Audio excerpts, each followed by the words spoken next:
loves to get Christians to be legalistic. And you want to know why? Because if he can get Christians to be legalistic, he can get them to stop enjoying God. Because all they'll be wrapped up in is what they're doing to get closer to God rather than who God is. And he can use legalists to spread havoc among a generation or amongst a group of individuals that are growing in a Christian community. And this is exactly what happened in Galatia. The Judaizers came into this thriving, growing, amazing, young, cultivating Christian community, and they come in and they wreaked havoc amongst these new believers. Here was a group of young Christians whose beginning was absolutely fantastic. Their response to the preaching of Paul was amazing. They were right on. Remember, Paul says earlier in Galatians that they would do anything for the cause of Christ. They had given themselves completely over to him. And Paul was rightly enthusiastic about these young group of Christians that were growing. But after he left and had been gone a little while, these Judaizers had come in and they started to bring in this legalistic religion and brought in all of these rules, and the results were so devastating to the church. What had been once a bright, marvelous testimony of the grace and glory of God had now turned into a dull, apathetic group of religionists that were just cold and barren. Their passion, their motivation to do anything for the cause of Christ was just gone because they were all wrapped up in what they weren't doing, what these legalists said they had to do. What happened in Galatia, though, is still happening today. It happens in many churches. Whenever Christians levy standards of achievement or behavior or even spirituality upon others, the heavy burden of legalism pops its head up. Legalism in the church can be about all kinds of things, from dress codes to what you eat, what you don't eat, what you drink, what you don't drink, playing cards, chewing gum. It can be as silly as, how you run your household at home, what time you put your kids in bed. Legalism creeps up in so many foreign, crazy ways it is unbelievable. And if we don't come out, this is the problem when you're in a church that's stuck in this pattern of legalism. If you don't come out on the same side as what they say you should do, then your destiny to them is uncertain. You're not as good as them. You're not as Christian as them. You're not as close to God as they are. Well, let me tell you something. The legalist brings in great danger to the church. Even though it may look good to follow certain rules and to do certain traditions, when they're done with the wrong motivation and the wrong heart, at the end of the day, all they've done is add to salvation. You see, we want to be obedient, right? God says obey these commands, and we want to obey the commands, but not out of the heart that says, well, if I'm going to obey these commands so I can be closer to God, but out of the heart that says, because of what God did for me, he motivates me to be obedient. I have a desire to do the right thing. And when I fail, I have a desire to repent. I have a desire to make it right. But this brings us back to a truth from which we cannot back down. This legalism is a cancer in the church. And salvation is always, always only about God. You cannot put yourself in a better position to earn God's favor. You will never do anything that God's going to look down and the light's just going to fall upon you and be like, I like you better than your neighbor now. That's not going to happen. It's never going to take place. What Jesus did at the cross was complete and full and sufficient. And there's nothing for you to add. There's nothing that you can add. It successfully, what Jesus did on the cross, successfully meets every single need that you and I have ever had. And when God saved us, it was complete. So what do we do with this salvation now? We have this salvation. It's complete. It's sufficient. I'm telling you this. But okay, if we're not supposed to be legalists, what do we do with this faith? What do we do with it? First thing in your notes today is this. We are to lovingly serve others. Some of you are like, we're to what? We are to lovingly serve others. You see, this is the core of the text as we see it today. We are called as Christians to live lives where we want to and desire to refill others spiritually, emotionally, physically. We're called to serve. When we look at Jesus' life, the God of the universe who comes down, what did he ultimately come down to do? He came down to serve.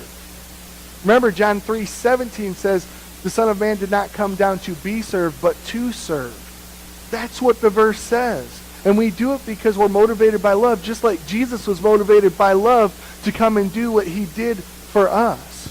So we're going to find as we get into Galatians chapter 5, verses 13 through 15, 3 reasons why we are to lovingly serve others.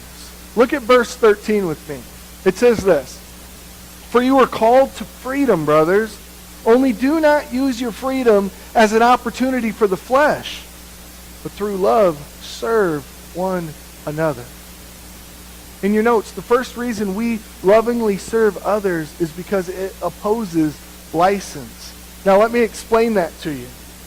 Paul answers this accusation about, well, what is he really promoting? If he's saying that you're free from the law, does that mean you just have freedom to sin? You just have a license to do whatever you want? But that's not what it meant. When Paul called for the freedom of the law, that's what the Judaizers feared. They were afraid that the Galatians would think that they could do anything, that they would be well pleased even to the point of sinning. Well, Paul was not giving in to that. He never writes that. In fact, he says the opposite. He tells the Galatians that they were not to use their freedom as an opportunity for the flesh. They were not to surrender the freedom that they had in all of what God created to return to the unsatisfying desires and physical pleasures of self-centeredness. You see, the law keeps you self-centered. It's all about what you can do. Grace is all about what God has done. And in your notes, this is important, and we're going to explain this in a little bit more detail this morning, but I want you to get it. We have freedom from sin, not to sin. Let me explain this. You see, we are free from sin, but there was a time in your life and my life before you knew Christ that you didn't have a choice in the matter. You were going to sin because that is your nature. You were born into sin. In fact, not only were you born into sin, but you were going to lust after it. You're going to chase it. You're going to enjoy it. And even the battle of a Christian after we come to know Christ is still fighting that fleshly battle that gravitates towards sin. Where at one time you didn't have a choice, you were going to sin. Now because you're a believer, for those of you who are saved, now you have a choice. You don't have to sin. Now we have the choice to go another direction. We are free for service to one another. We're free to serve other people in love. We no longer have to look out to the world and act like, hey, it's all about me, I'm number one, and live my life that's only about how it's going to benefit me. I don't have to live that way anymore because I'm free from that. We're free to look out for others.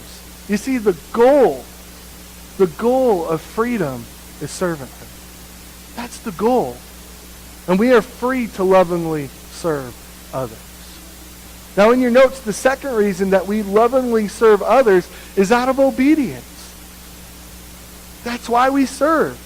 Look at verse 14 with me. It says this, "For the whole law is fulfilled in one word. You shall love your neighbor as yourself." The law reflects God's standards. But this isn't something new.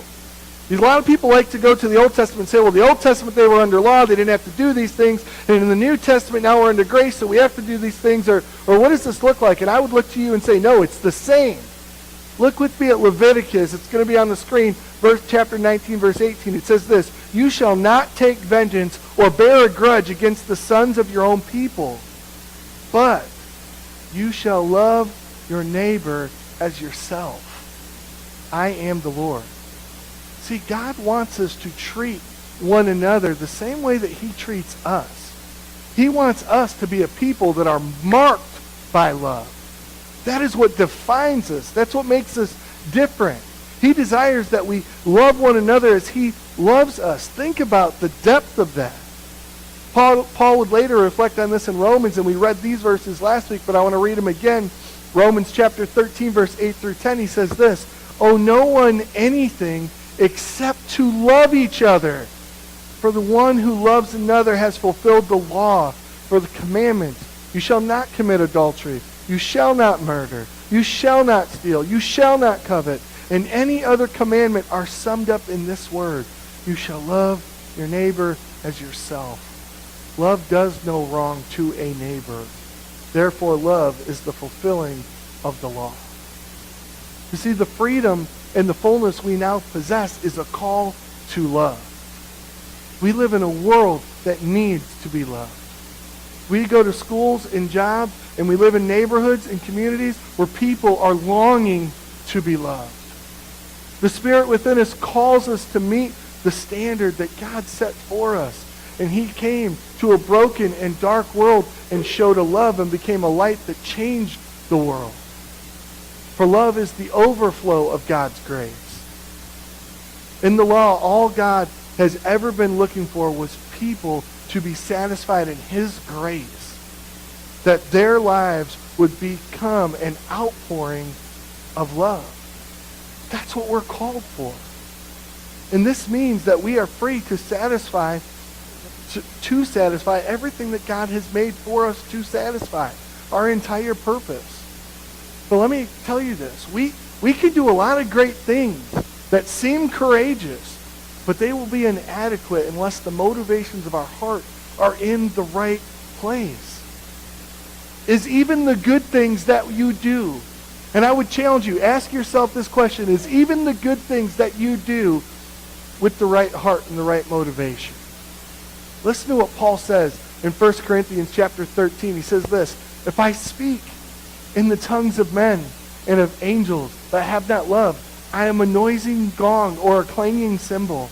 And if I have prophetic powers and understand all mysteries and all knowledge, and if I have all faith as to remove mountains, but have not love, I am nothing. If I give away all I have, and if I deliver my body to be burned, but have not love, I gain nothing.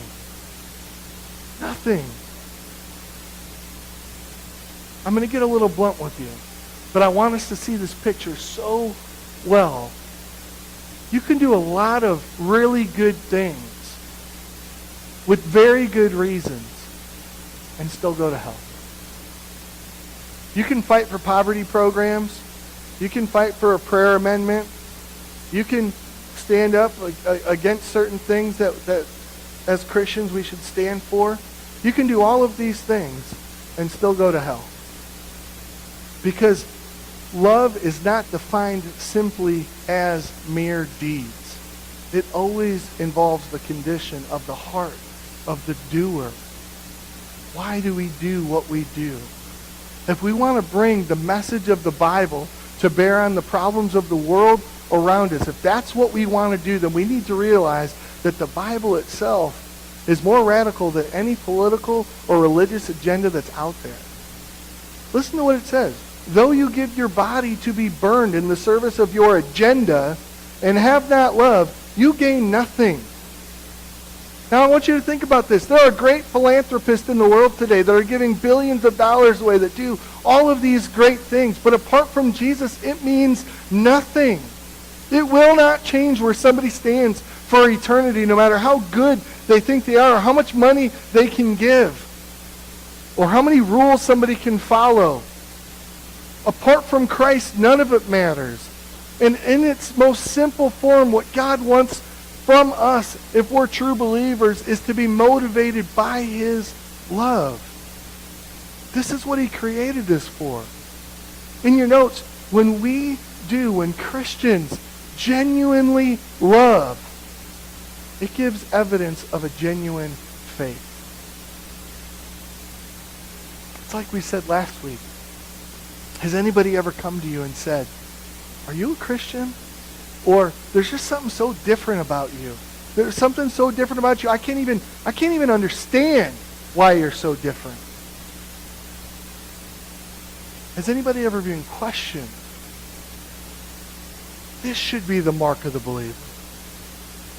So we are to love our neighbors as ourselves. Now, let's be honest about that. Anybody agree that that's extremely hard to do? Think about what it means to love your neighbor as yourself. It means that I want to feed the hungry as much as I want to feed myself when I get hungry. It means that I want to find my neighbor a job as much as I'm glad that I have a job. It means that I want to help my fellow student succeed, whether it's in sports or it's in their academics or whatever they may be doing, as much as I want to succeed in mine. It means that I want to help the person stalled on the freeway as much as I'm happy that I'm not the one stalled on the freeway and I have a car that works. It means that I want to give others a chance to play as much as I want to play in the whole game. It means that I want to share Christ with my neighbor as much as I am glad that I know Christ myself. What this means is that I care about what happens to others as much as I care about what happens to me. It's that important. That's what it means to love your neighbor as yourself.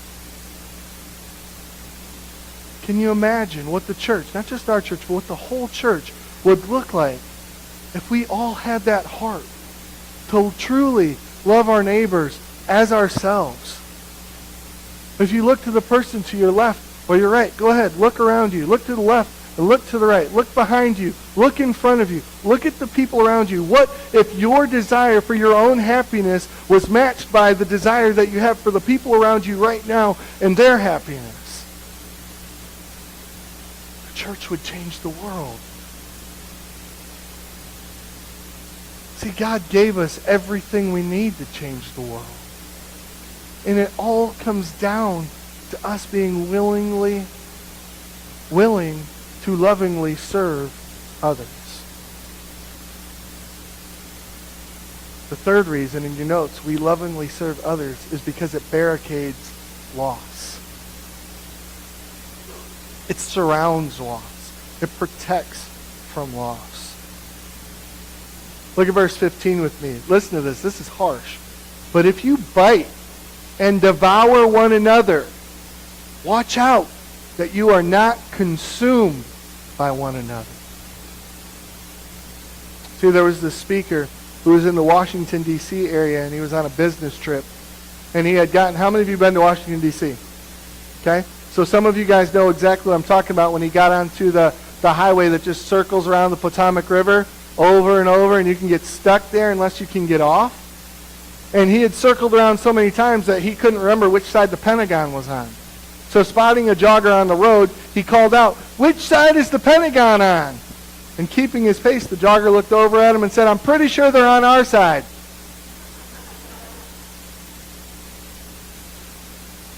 You know, sometimes in the church, that's what it gets like, though. Whose side is the church on? Who's on my side? And so when we come to this final verse, Paul describes what happens when love is not the rule. When love isn't taking place the way it should. Church, in your notes, when we do not love each other, we will cause hurt. Gossip, backtalk, being rude, self-righteous, pride, ego, jealousy, that list could go on and on and on. And we would be liars if we said it never sprang up in this church. We'd be liars for sure if we said it never sprang up in any church. These are truths. The context in this description, when you study it out in verse 15, is of wild animals who are engaged in such a fury that it's a deadly struggle, that it's so out of control that it will not stop until a mortal or fatal wound takes place. Now I want you to think about something. We live in the South. Some call it the Bible Belt. I call it the Bible Boneyard, because there are more churches empty and more churches that are dwindling here than anywhere in our nation. But I want to tell you something. How many churches right here in Burke County have split, broken, deception, died over silly issues where love was just not there? And this is what Paul says. 2,000 years ago, he's saying the same thing. You will become like this. The potential for destruction will be huge without love being the center. This is why Paul provided an ample description of what love looks like. I'm going to read to you 1 Corinthians 13, starting in verse 4, how he finishes this passage, and he says this. And I want to tell you right now that if you got married and you use this at your wedding, it's fine, but that wasn't its purpose. And so when I read these verses to you now, I want you to be thinking about you personally and individually. Is this how I love when I read this to you? Love is patient and kind. And love does not envy or boast. It's not arrogant or rude. It does not insist in its own way. It's not irritable or resentful. It does not rejoice at wrongdoing, but rejoices with the truth. Love bears all things. It believes all things. It hopes in all things, and it endures all things. Is that us? Is it you? A prominent Christian leader was known for his willingness to help the needy individuals, whether it be socially or financially, with their problems. And when asked one time, out of his busy schedule, why does he take so much time to help those who are in need, he replied with this, and this hit me. It's so powerful. He says, when I was a boy, I worked in our family grocery store. I was taught that I should never ask a customer, is that all? Instead, I was told to say, is there anything else? And think about our culture. We're always rushing to get to the next thing. Is that all? Are we done yet? Even in our minds as adults, it's just one completion after another completion. With seldom do we stop to go, is there anything else that we can do? Is there any other way I can serve you or help you or better you? You see, when we lovingly serve others, we will block out those wrong thoughts, the actions that just cause nothing but hurt. And instead we will look to do things that will help build up the people around us rather than to tear them down. So church, the question is, what kind of disciples are we going to be? Will we be the disciples that lovingly serve this community, our neighbors, our friends, people we don't know, strangers? Will we be a community of people that do this? You see, sometimes when we think of the word discipleship, some of us might be inclined to think, well, that's only for the spiritually elite people. That's not really me. I can't be a disciple. You know, I'm down here and I'm lower on the totem pole and I'm just happy where I'm at in my fishbowl. That's not how it works. Every believer is called to be a disciple. And it's nonsense to think that because someone has been a Christian longer than you or more seasoned you or have gone through more than you, that they're somehow closer to Jesus than you are. That's your humanness getting in the way or bad teaching getting in the way. That's not how it works. The day you gave your life to Christ, God loved you before then, but on that day that you gave your life to Christ, when you surrendered, you realized that there was a love that had always been there. And you couldn't earn it, deserve it, buy it, gift it, get it. The only way you got it is through grace. And we're all called to do something with this grace that God has given us. And when it comes to being a better disciple, because it's not whether or not as Christians are you a disciple, the answer is yes, you are a disciple. And beyond that, it would be, what kind of disciple are you, is the question. It's not whether or not you are. It's what kind of disciple are you. In your notes, this is where we have to be tricky on this. Not tricky, but intentional with how we understand it. What happens, though, in a lot of places, a lot of people, we start to think that spirituality is what builds us up. And what I want to tell you today is this. We are not to seek spirituality, for there are no formulas for the spiritual life. Being more spiritual is not the goal. Spirituality has never been a legitimate goal. Take, for instance, the disciples who were concerned about their spiritual status in the kingdom. Remember what they asked Jesus? Which one of us will be first in the kingdom, Jesus? Which one of us is going to be first? You see, they were status seekers, just like we fall into sometimes. And if the disciples of Jesus, almost 3 years into the ministry at this point, can question this, how easy can we fall into the same thing? But listen to how Jesus responded to them. He says, "It shall not be so among you, but whoever would be great among you must be your servant. And the first, the least."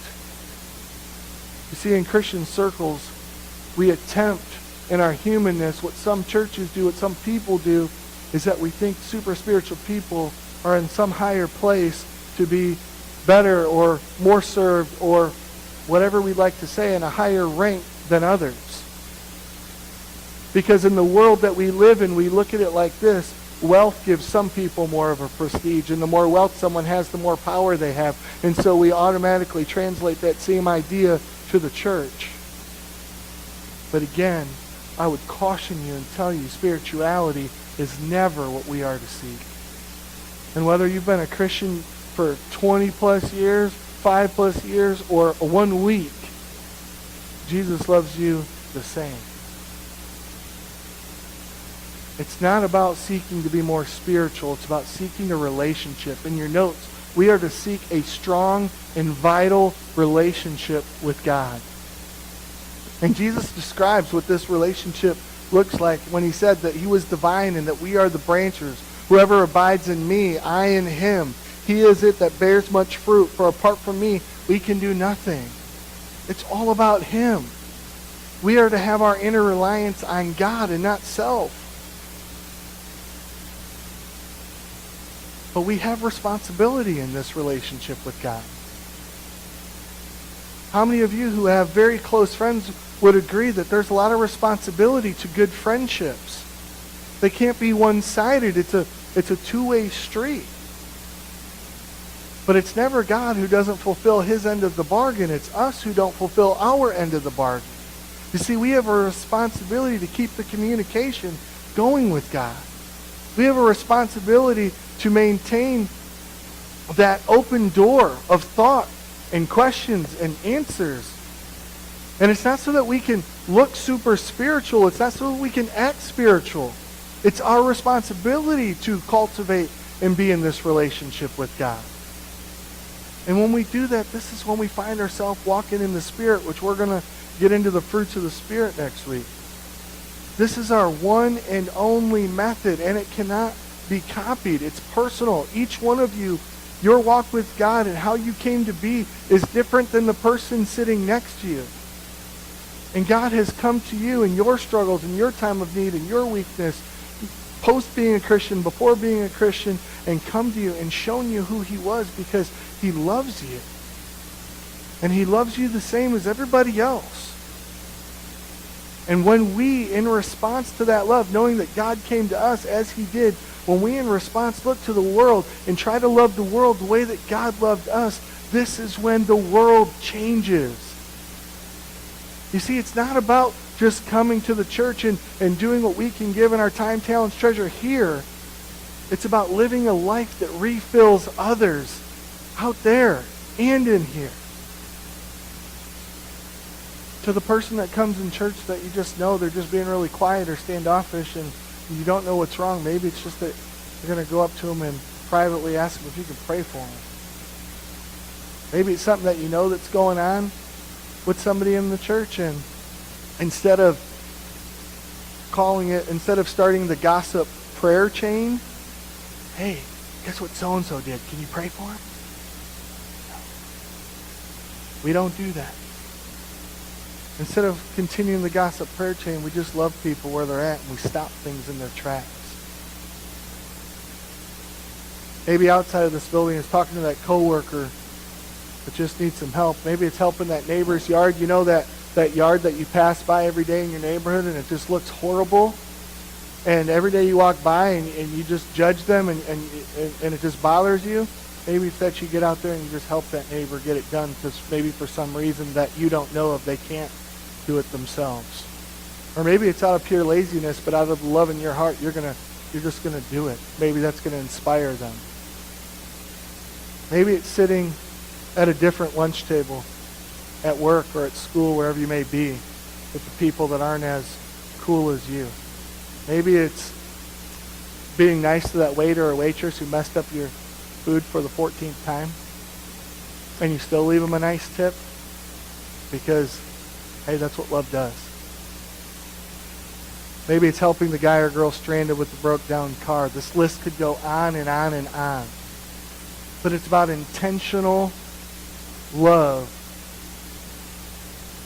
taking place in the community, taking place in our church. I want to tell you something. There was a woman in our church who for her birthday last year spent the entire day doing intentional acts of kindness. She did one for every year of her life that God had given her so far. And I don't say this to brag about her. In fact, I'm not even going to tell you who she is. But I want you to know this, that when I asked her how she felt about what she did that day, she said amazing. It's amazing that you could spend a whole day serving other people and feel great about it. But you see, that's the heart that God makes. Where our motivations become different than the world, where other people might go, I'd never want to spend a whole day serving a bunch of strangers that I don't know. What's in it for me? You see, that's the person whose joy is still only comes from themselves, when real joy comes from serving others. Jesus set this example. The author of Hebrews in chapter 12 said this. He said that who for the joy that was set before him, he endured the cross. Now, I don't know about you, but there's nothing about the cross that seems too joyful. About being beaten, beard plucked, whipped with the cat of nine tails, punched in the face, spit on, and eventually being nailed to a cross where he was going to be murdered. I don't think any of that sounds joyful, but the verse says, the author of Hebrew, inspired by the Holy Spirit, says, who for the joy that was set before him endured the cross. And you want to know what his joy was? It was serving you. Serving you. Even if it was hard, even if it cost God his life, serving you was worth it. He was motivated by a love. And church, that's what we need to pray for, that God would help our hearts get to that place where we look at other people and we get that motivation to love like Jesus did. Not because we have to. If you do things because you have to, quit wasting your time. You're doing it for the wrong reasons. But because we desire to. I want to help the guy out that broke down on the highway. I want to help my neighbor. I want to sit with this guy and get to know him. You see, we have the ability to refill other people in ways that you can't imagine. And that's exactly what Jesus did for us, is he refilled us in a way that we couldn't do ourselves. And God could use you to refill someone else in a way that they can't do themselves. The only question is, will we do it? It's not about whether or not we're called to. We are. In your notes, last thing, we are called to refill others.